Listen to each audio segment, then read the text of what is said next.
Et une autre chose qui est très importante, c'est qu'il comptait.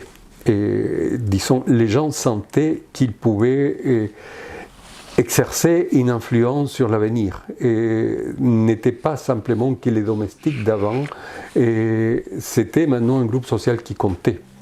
On traitait autrement les ouvrières et les domestiques.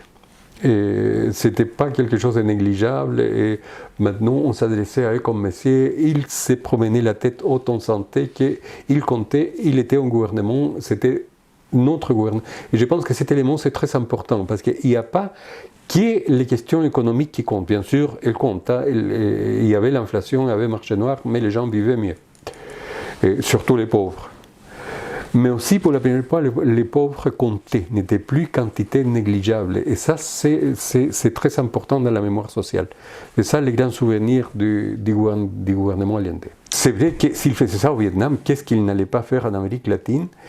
Et ces gouvernements devient très dangereux pour les États-Unis, et Allende n'a pas eu de chance parce qu'il y avait à la tête des États-Unis un des gouvernements les plus extrémistes qu'il a connu, c'était Nixon président, et Kissinger qui vit toujours, il vient de fêter ses 100 ans, qui était chargé à la sécurité. C'est Kissinger qui a dirigé le coup d'État au Chili. Que les États-Unis défendent la démocratie. Les États-Unis ne défendent pas la démocratie, ça c'est clair. Donc, ne croyez pas aux gens qui disent que les États-Unis défendent la démocratie. Donc là, vous savez, un gouvernement démocratique qui venait d'être élu, et ils ne sont pas d'accord et il organise un coup d'État sanglant. La dictature militaire de Pinochet, qui s'est répétée dans beaucoup de pays de la région? C'est effectivement, comme on voit, un grand mouvement populaire. Elle est extrêmement violente. Et toute personne ayant décidé de gauche, ayant participé dans ces manifs, avait risqué d'être minimum arrêté et torturé. Donc, comme il y avait tellement de prisonniers, les premiers grands centres de détention est le Stade national. C'est un gros stade où on met plusieurs milliers de prisonniers qui ont été quelques mois. Et ensuite, on commence donc on parle du stade de foot. Des stades de foot, les grands stades du foot à Santiago. Ouais, mais même si on a bien cotisé, les retraites sont très mauvaises, point de vue. Et le Chili, c'est un des pays où on travaille le plus longtemps, je crois, dans le monde. Écoute, disons mes collègues, profs d'UNIF, j'ai beaucoup de gens 70, 75 qui continuent à travailler parce qu'ils disent avec ma pension privée, je ne peux pas.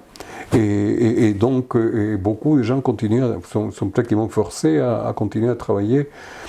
Et parce qu'on a des prêts, parce que voilà. Et alors, ça c'est aussi un composant important de la manifestation, revenir à un système par répartition et finir avec le système par capitalisation. Cette constitution est soumise à un référendum, c'était en septembre de l'année passée, et elle est rejetée à 62%. Il n'y avait pas de nationalisation ni de cuivre, ni de lithium. La question a été votée à l'Assemblée, mais il n'y a que 40% de ceux qui sont strictement à gauche qui ont voté pour la renationalisation des cuivres. Tous les autres ont voté contre. Donc, même j'ai vérifié ces votations, au Parti socialiste il y avait 7, il n'y a que 2 qui ont voté pour, 5 contre.